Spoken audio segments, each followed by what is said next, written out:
Hello everyone, welcome back to my channel. তো চলে এসেছি নতুন আর একটা ভিডিও নিয়ে। তো তোমরা দেখে নিশ্চয়ই বুঝতে পেরেছো আমরা কোথায় গিয়েছি। হ্যাঁ, তোমরা ঠিকই ধরেছো, আমরা সেদিনও মেলাতে গিয়েছিলাম। তো প্রথমেই আমি এখানে মেলাতে ঢুকতে এখানে সামনে জগন্নাথ দেবকে রাখা হয়েছিল। তো আমি সেখানে গিয়ে একটু রথের দড়িটা ধরলাম, সেটা টানতে তো আর পারবো না। তারপর এখানে প্রণাম করে নিচ্ছিলাম, আর তারপরে ওই প্রণামী বাক্সে কিছু প্রণামী দিয়েছিলাম। তো এখানে প্রণাম করতে করতে আমি পাশ থেকে কিন্তু খিচুড়ির গন্ধ পাচ্ছিলাম, মানে এখানে ভোগ ভোগ বিতরণ করা হচ্ছিলো। আমি যেখানেই যাই, আমি যেখানেই খিচুড়ি দেখতে পাই না কেন, আমি সেখানেই হামলে পড়ি। আমার যে কী প্রিয়, কী ভালো লাগে খিচুড়ি খেতে, সে আর বলে বোঝানো নয়। তো এখানে দেখো আমিও রীতিমতো লাইনে গিয়ে দাঁড়িয়ে পড়েছি খিচুড়ি নেওয়ার জন্য। তো আমি এখানে একবার নয়, পুরো দুবার নিয়েছি।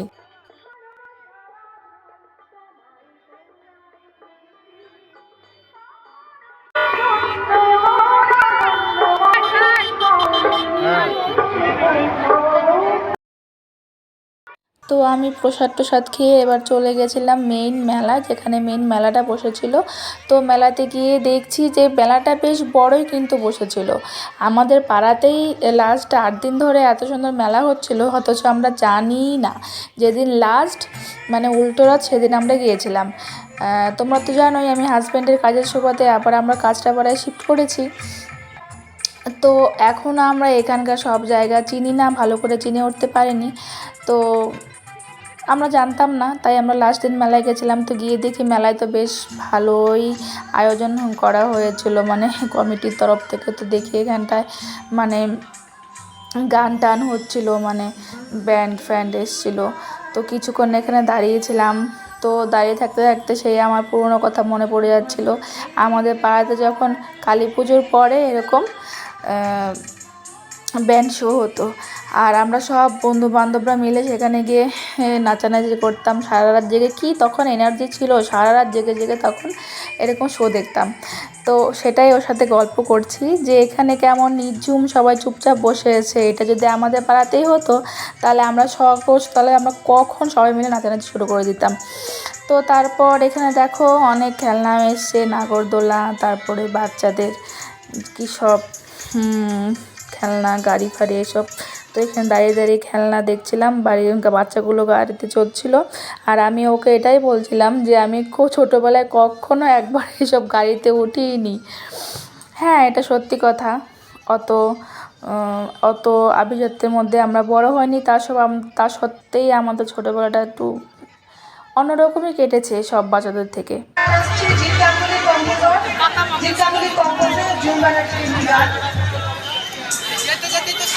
এখানে ও আমাকে জিজ্ঞেস করছিল যে কোন সিঙ্গার এসছে জানো। আমি বলছিলাম এটা হচ্ছে পাতা মঙ্গেশকর। মানে আমি এত পাজি, মানে যেখানেই আমার হাসা বারণ আমি সেখানেই হেসে ফেলি। তারপর এখানে পপকর্ন নিয়ে নিয়েছিলাম, পপকর্ন খাচ্ছিলাম আর ওই পাতা মঙ্গেশকরের গান শুনছিলাম।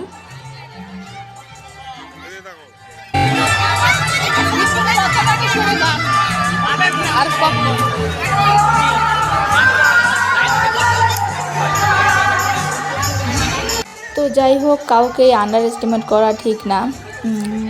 যাই হোক, যেমন সিঙ্গার এসেছিলো সে ভালোই গান করছিল। তো এই পপকর্ন খাচ্ছিলাম, খাওয়ার পর আমি তো মানে ঘুগনি দেখলে আমি আর নিজেকে লোভ সামলাতে পারি না। তো এখানে আমি ঘুগনি খেয়ে নিচ্ছিলাম।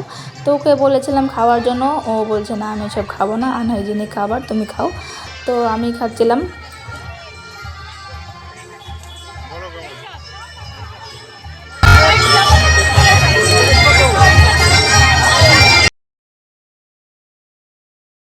এই ঘুগনিটা আমার কাছে এতই ভালো লেগেছে সেখানে আমি 1 প্লেটের জায়গায় আরও 2 প্লেট খেয়ে নিয়েছিলাম। তো আমার ভালোই লাগে, আমি মেলাতে গেলে ঘুগনি পাঁপড় এসব খাই। তো তারপর এখানে আমি আবারও 1 প্লেট চাট নিয়ে নিয়েছিলাম। আমি এই চাটটা খেতে চাইনি, পাপড়ি চাট। তো বলছিল খাও খাও, আসলে আমি এসব মানে চটপটে খাবার পছন্দ করি, তাইও বলছিল। তো দেখে মনে হচ্ছিলো যে চাটটা ভালোই হবে খেতে, আসলে একদম ভালো বানায়নি খেতে, খুব বাজে, মানে বাজে বললে খারাপ, খুবই বাজে। তো আমি ওকে বললাম যে তুমি দেখো খেয়ে তোমার কাছেও বাজে লাগে। তো ও বললো হ্যাঁ সত্যি চাটটা খুবই বাজে হয়েছে খেতে। তো যাই হোক, টাকা দিয়ে কিনেছি তাই আর ফেললাম না, কষ্ট মষ্ট করে খেয়ে নিলাম। খাবার নষ্ট করা একদমই উচিত নয়, তাই বলো? তো আজকের মেলাটা তো ভালোই কাটলো, টাটা।